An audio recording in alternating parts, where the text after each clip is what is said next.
Hey, what's up everybody? How you doing? Welcome back to Karpo Gaming and another Destiny 2 Season of the Surfer video. It is Xur Day, Friday on December the 30th, 2022. Xur is back in the tower, so we're going to check him out and see what Xur has for us today. So once again, thanks for watching my Guardians. Without further ado, ladies and gentlemen, let's get started. Now Xur can show up in one of three different locations.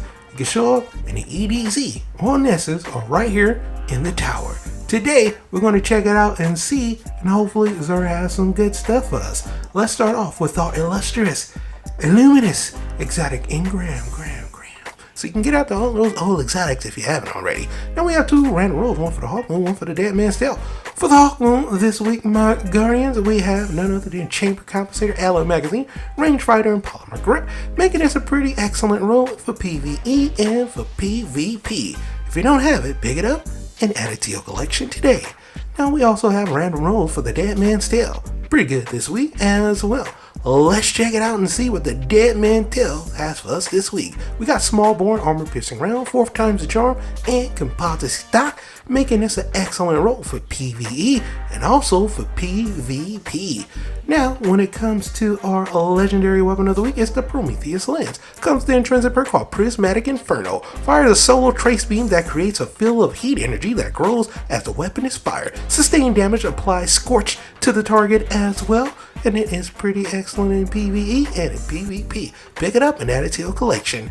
We also have the Shards of GALANOR. There's going to be exotic gauntlets for that. Hunter class comes to intrinsic perk on sharp edges. Hits and kills with Blade Barrage, returning super energy after the super ends. Does exactly what it's supposed to do. Excellent in PvE and in PvP. Pick it up, add to your collection. We also have the Doomfang Poldrum. Exotic gauntlets for that Titan class comes to the intrinsic perk called Horns of Doom. Void melee kills gives super energy while the Sentinel Shield is active. Melee kills recharge shield throw, which extends that super on hits. Excellent in PvE and in PvP. Pick it up, add it to your collection. And the same thing for the Skull of Dire Akamar. This is going to be a lovely warlock exotic. Comes to intrinsic perk called Actual Grandeur, and it's going to be excellent in PvE and in PvP.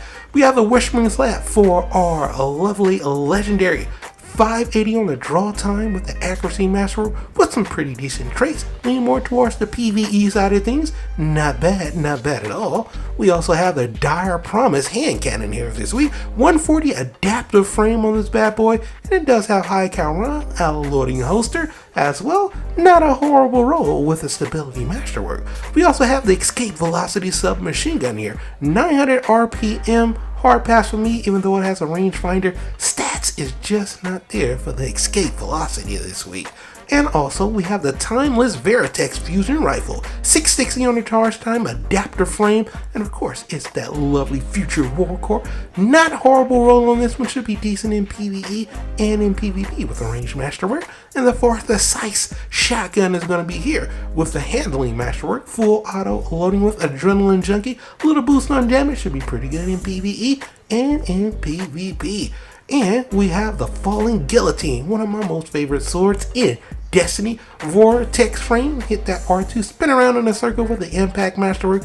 Not the greatest of state, but still should be pretty good in PvE and in PvP. And the Stars and Shadow pulse rifle, that Crucible pulse rifle is here. 340 on the draw time, high impact frame with some pretty decent traits. You got a lovely Vorpal on here, so not bad with the stability masterwork. But when it comes to the legendary sets, kind of hit and miss. 64 on the gloves, not bad. High resilience roll on those. Of course, the chest piece, similar rolls, is actually pretty good for transmog, but the stats are not there, so, you know, there's that. The bond is going to be the bond.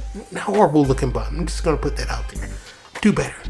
The helmet is actually pretty decent for transmog, has some pretty decent stats, and the same thing goes for the boots as well. So, total of 60 on both of those, and the boots is decent for transmog. So boom, there you have it, my Guardians. That is what Xur has for us this week for December 30th, 2022. Happy New Year's. If you don't see me in another video, you never know. But if you do, hey, I'll be saying that again. Happy New Year, my Guardian. Hope you and yours are having a wonderful day. Hope you have a wonderful weekend. Get out there, have some fun. I'll be back again streaming on Tuesday. Of course, as always, I'll be seeing y'all in the next one. Later.